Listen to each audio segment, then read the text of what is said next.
Your time. Joining us now live, sports anchor Chris Miles. A big day, maybe one of the biggest in franchise history. It pales in comparison to the Super Bowl and the Dome coming, but this is a monumental day for the Saints to make Drew Brees the highest paid player in the NFL and lock him up at least what's believed to be for the rest of his career. It puts him in his late 30s as a New Orleans Saint. Well, yeah, when you look at the idea of what the Saints would have been if Drew Brees didn't sign this long-term contract, how this would have played out throughout the season, and what he has done for this team, for the New Orleans Saints, as far as taking them to a Super Bowl, being a Super Bowl MVP, and a guy that has really put this franchise on the map as being a successful franchise. You look at Sean Payton and Drew Brees, what they've accomplished here. Now you have that security in knowing that Drew Brees will be here for the remainder of his career. That changes the landscape of the team moving forward when you try to go after free agents. When you look at the team and the offense, they were able to have a remarkable season last year, setting a single season passing yards record, setting the record for most yards in a single season. I mean, Drew Brees has really become the face of this franchise, and to know that he's going to be here for the remainder of his career, this is truly a big moment. This is equivalent to attending a playoff game and seeing something excellent like that happen. Somebody just tweeted, this is for New Orleans, this is one of those where were you when Drew Brees signed moments. When the news broke that Drew Brees signed, Chase Daniel tweeted again, we got our leader back. We've been following tweets all day. We talked to Zach Strief. The players are happy about this. This is a guy who's popular in the locker room, who his teammates wanted to see get paid. And when you think about this past offseason and everything that the Saints have had to deal with losing a leader like Jonathan Vilma, with losing a leader like Sean Payton, and knowing that, hey, this is settled before training camp. The deadline was Monday, but now it is done. It is over with. They can move forward and really start to focus on the things that they need to be focused on, and that's being a good football team and putting together a good effort for this upcoming season. We just had your friend Stan Barrett on live, and we just asked him this question.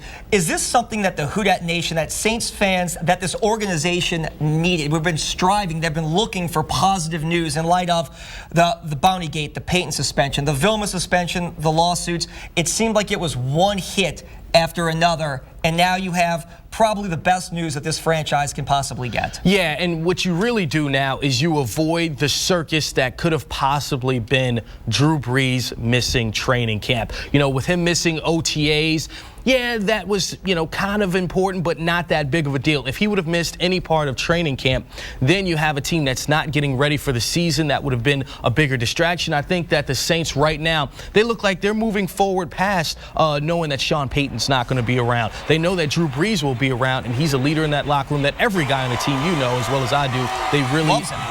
It's his presence. It's not just the fact that he's a good football player. He is a great leader for this team, and to have him signed $100 million, 5 years, and that's amazing. We're bringing you information here live as it comes to their respective franchises. Well, yeah, and when you look at the offense and you look at the defense for the Saints, when you think of Sean Payton, you think of him as the offensive leader. They have a new leader on defense in Steve Spagnuolo.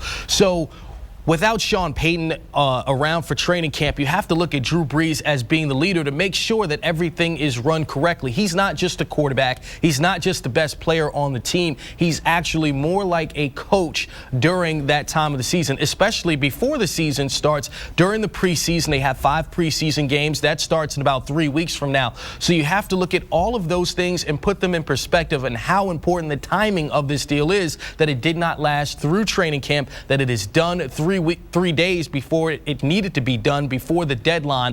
So the fact that this is not something that's going to carry on into the season, that he didn't have to sign a franchise tag, that it is such a lucrative deal, all of these things are very important moving forward, because now Drew Brees is around. Without Sean Payton, he is the leader of this offense going into training camp, going into next season. This is very important for the Saints as an organization. We already talked about this, Chris. Magic Johnson sent a tweet out. We have other guys. Brad Wing, the All-American punter from LSU, put, I want that Drew Brees money. Don't we all? Keep dreaming, Brad Wing. Right. As a punter, you can $40 million. fake punt, score as many touchdowns as you want. Not going to happen. Right, I agree. $40 million over the first year, $60 million guaranteed, $100 million. Drew Brees. Coach, let's put the clock up right now. 2 minutes. Here we go. Question number 1. Coach, we'll start with you. More passing yards tonight, Drew Brees or Phillip Rivers? I think Drew Brees is going to have more passing yards tonight. He's going to have a great night, and he's going to break the record.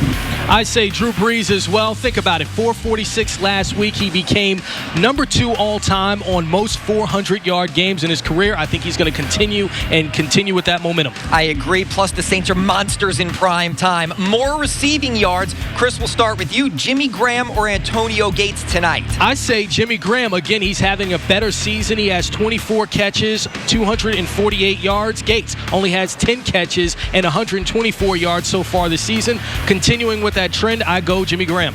I agree with Chris. Jimmy Graham's going to have more catches tonight. And again, like you said, Chris, he's got twice as many already this season. He's going to continue the trend tonight. Next question, more turnovers forced tonight, San Diego or New Orleans? Well, I'm picking New Orleans to win the game. And normally the team that forces more turnovers wins the game. So I'm going with the Saints. Chris? And that's something the Saints have certainly improved upon this season. They have 8 turnovers forced through 4 games. They only had 16 in all of last season. So that is one thing that this defense is doing very well. I go with the Saints in that category. A yes or no answer here. Chris, do the Saints rebound this season and make the playoffs? Yes, NFC South champions. Oh, come on. No way. No, they're not going to make the playoffs. They're going to bounce back and win some games, but they're not going to make the playoffs. All right, Coach, then what is the Saints' final record, in your opinion, this season? I'm going to go 8-8, but that's not going to make the playoffs. And they're not going to be the division champs. Atlanta Falcons are going to be.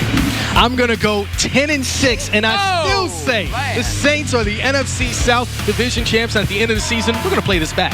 Chris has made a lot of friends tonight. Final question here. Coach will go with you. 10 seconds. Super Bowl 47 right here in New Orleans. Who plays in that game? 49ers and the Houston Texans. Ooh, I am going to go the New York Football Giants because that's my hometown, and they won it last year. Repeat as champions. Coach, I just want to tell you right now, great minds think alike. I had to do a blog for our station. I also picked the 49ers and the Texans last week. There you go. All right, now it's time for predictions. We will go with Coach Mora first. Your prediction for tonight's game. You told us that the Saints are going to win, so what is the final score going to be? 27-24 Saints. Our special Saints on 6 page. Now let's send it back to Fletcher and Chris and the coach. Back to you guys.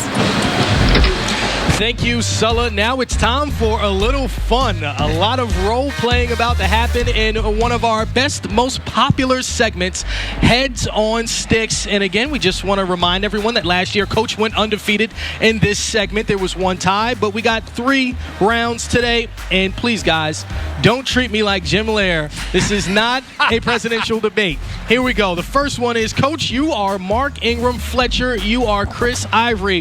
Which one of you guys should be inactive? We're going to go with the champion first, Mark Ingram. Well, this isn't even a question that should be asked. I mean, who's the guy that's been playing all year? Me. And the coaches know what they're talking about. They know they got the best running back out there, and they'll continue to start me, and I'm going to have a great game tonight. I have a feeling that you're only playing, Mark, because you're a first-round draft pick and Sean Payton is not here. If Sean Payton were here, I think I would be active and you would be inactive. You are Pierre Thomas Light. I am a bull that could have pounded that ball in from the 1-yard line against the Packers. I should be active. Yeah, I fumble a little bit, but for the most part, I think I should be active, and maybe you get that inactive tonight. Let me just say this. If you weren't in New Orleans, if you were a fan outside of New Orleans, they wouldn't even know who you were. They know, Mark, who I am. I think we're going to go with Chris Ivory because there was a Sean Payton reference. So far, Fletcher, you are 1-0 with Chris Ivory. Coach, you are now Drew Brees. Fletcher, you are now Phillip Rivers. Which one of you has more to prove tonight? We start with you, Phillip Rivers. I have a lot to prove tonight because since the Chargers gave up on Drew Brees, he's gone on to win a Super Bowl and become arguably the best quarterback in the NFL. I'm a good quarterback and a Pro Bowler, but I've been living in Drew's shadow. I have not taken the Chargers to the promised land, and head-to-head matchups are where people are going to judge us. I lost to you in 08, Drew, in London in a shootout, 37-32. I've got more to prove tonight, even though your team is 0-4. Hey, Rivers, you just answered the question. You said that I've gone on to become one of the best quarterbacks in the NFL. So what have I got to prove? I have nothing to prove. I've got more records in my back pocket than you'll ever think of having. I'm a sure Hall of Famer on my first ballot. You may not even get in into the Hall of Fame. I have nothing to prove. I'm just going to go out and play a game and win the game. So true. You basically just gave Phillip Rivers the win. So there you go. Phillip Rivers, you win that one. Our final question right now is probably the best question. Coach, you are WDSU legendary New Orleans anchor Norman Robinson. And Fletcher, you are anchorman Ron Burgundy from San Diego. Which one of you is more legendary? I'll start.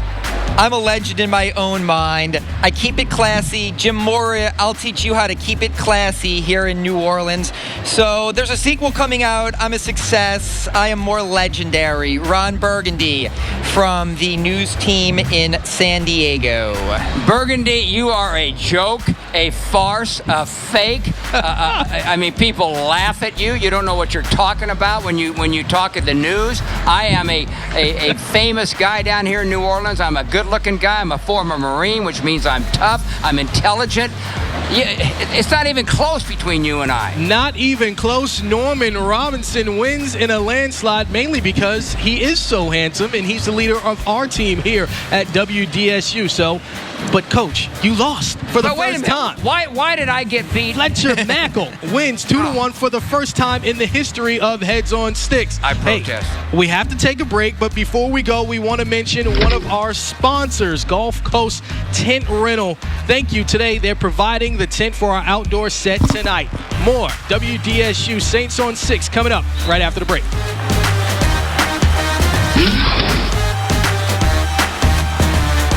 WDSU sports anchor Chris Miles sat down with Jenkins to talk about another big honor. He has something about him when he talks to you, it's different than anybody else. And I've talked to, celebrities, and other people, and I've never had that feeling. You had the opportunity to meet President Clinton. Mm-hmm. How nervous were you? I mean, you play in front of 100,000 people. You've been doing it for about a decade now, from Ohio State to here. But it's a little different when you shake hands with a president. They asked me to come up on the stage to take the picture with the kids and President Clinton. And this is the first time I've met somebody where I really didn't have anything to say. And I shook his hand and I just kind of stared at him and I didn't say anything. He's like, how you doing? So you didn't say, you just awestruck? Just awestruck, didn't say anything. Because he's, I've heard from other people too, he's probably one of the most charismatic people. But you didn't get to meet Barack Obama. You didn't get to shake his hand when you went to the White House. What happened with that? Obama came in, shook the hands of a couple people. When I was in the third row, and he shook the first row, he shook all the hands, and he came to the second row, he shook their hands, and he never came back to the third row. And then I got upset because I saw, the other people in the third row at the end, they started jumping over, reaching, trying to get his hand, and a couple of them got some handshakes out. I was a little envious right there. All right, so which Saints players actually got to shake Obama's hand and which guys didn't? Who got left out? It was you and who else? There was quite a few people who got to shake his hand, but there was quite a few people who got left out. I remember one person in particular because he kept bragging to, and I kind of saw him, he shook his hand, it was Chris Brees. He shook his hand and afterwards he kind of looked at his hand like, with that face, I'm never gonna wash his hand again type of look, and I was so jealous. But yeah, you know the feeling because like you said, when you met President Clinton, you were just so I know the feeling, and I was like, I'm glad that I got to shake, President Clinton's hand, and it was just me and him, as opposed to, because if I would have just lived with that memory of just missing out on Obama's hand, but hopefully we'll go back to the White House this year. And you can help Jenkins raise money for Hurricane Isaac recovery. He's holding a fundraiser called The Taste of New Orleans, which Anchor Chris Miles sits down in his signature series with Saints free safety Malcolm Jenkins. They're the captain of the ship, so whenever the ship goes down, the captain has to go down with it. Now you've played for two excellent coaches, Jim Tressel, probably more in your career, but Jim Tressel and also Sean Payton. Somehow both coaches, during the time you were there, right after you left, got into trouble and had to face some issues. How do you view the situations that they both were in? To know these guys personally, from Jim Tressel, to know the kind of guy he is and what impact he had on me as a player playing for him, as far as developing me as a young man and instilling, class and integrity and things like that, because people don't get to see that stuff or that side of him. And the same thing with Coach Payton, the way he runs our program and we have fun and we love playing for him, and he's a coach that does things the right way. He knows the the importance of working hard and not cutting any corners. You know, and like I said, I think everybody in that Saints organization loves playing under him. And you played for 2 national championships and also played in the Super Bowl, hopefully more in your career in the future. What is that experience like? I mean, you know, it's, when I look back in this, I remember in high school, my dad told me, because we won 3 state championships in high school. Oh, so it goes back. And after the first time we won a state championship, he was like, you know, enjoy it, because, you know, odds are you probably won't make it back. You know, then we won 2 state championships after that, and I played in 2 national championships. And my first year in the league, we won the Super Bowl. So when you lost those 2 national championships, right? Did that make the Super Bowl a little bit more sweet? Off of both of those 2 national championships that we lost, is when the confetti fell, you know, it was the color of the other team, and that stuff gets all over you. So it's in your cleats, it's, you know, in your hair. So you get to the locker room, you're cleaning off confetti, and I remember in the Super Bowl, I just took the time to realize that all of this confetti is for me now. You know, this is our confetti, and it's, you know, made it that much sweeter.